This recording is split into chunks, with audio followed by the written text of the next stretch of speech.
So I'm going to talk today about our multi-omics approach to profile cardiac progenitor functionality using our unique model system of cardiac spheres, or microtissue, as I will call them.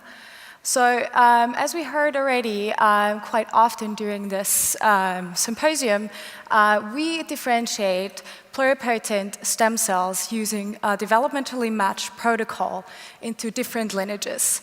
Recently, we have developed also a new protocol to combine these lineages into a 3D microtissue or a sphere. These microtissue encounter different morphological changes as compared to the single cell culture.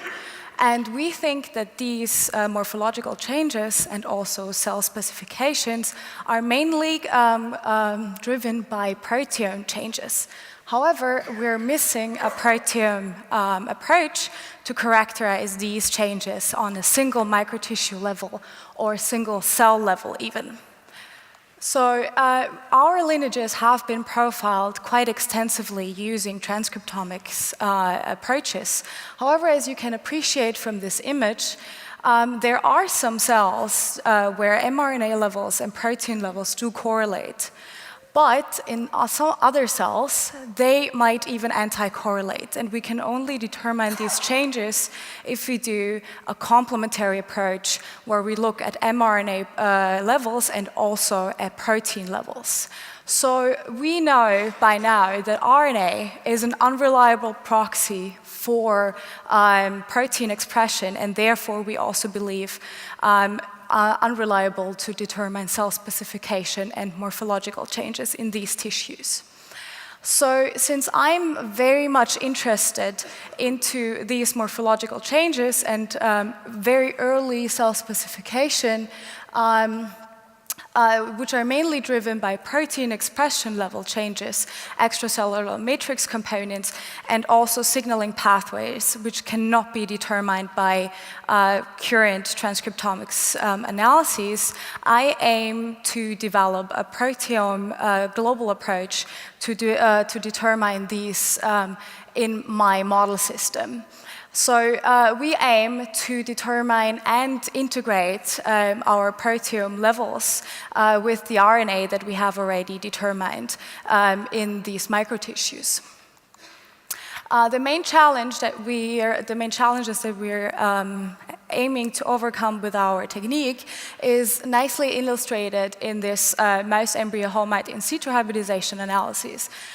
Since I told you that I'm interested into early development of the human heart, we of course deal with very low input material. You can see here from 5.5 to 7.5, we're additionally dealing with quite rapid expression changes and therefore quite high interdonor variability.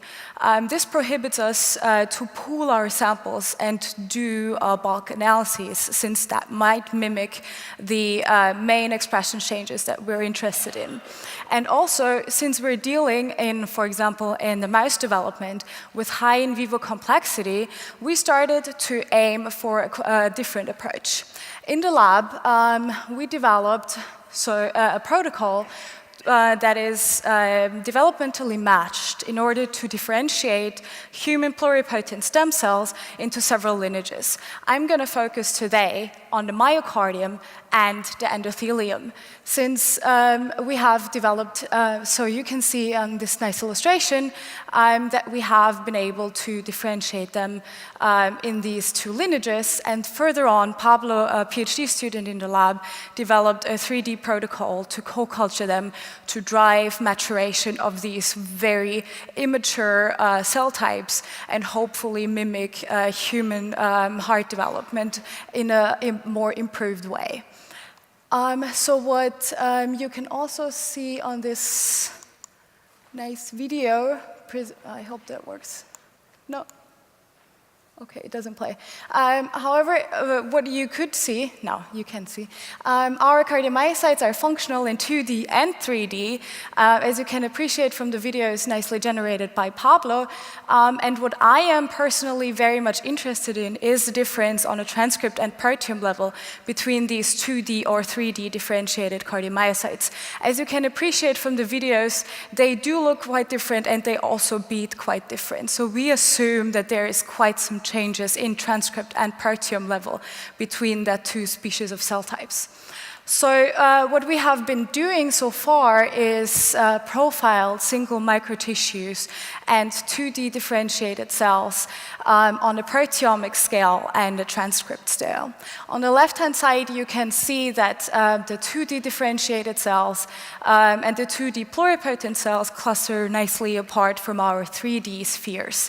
We can still see quite some spread between the samples, however, we are still working on improving that. On the right-hand side, you can appreciate a quite similar picture looking on the transcript, 500 most differentiated genes, where you can again see pluripotent and differentiated 2D cardiomyocytes cluster quite far apart from the 3D spheres. So this gives us an illustration that if we have a look on proteome and RNA on a global scale, we can see quite some same trends. However, if we go in more detail and look at the pathway analyses of protein and transcript, we can nicely appreciate it as we expected if we compare 2D to 3D cardiomyocytes, that Wnt signaling changes a lot. And as you can also maybe already assume, cytoskeletal regulation is quite prominent in our data set. However, we also know that cytoskeletal regulation is mostly executed by structural proteins.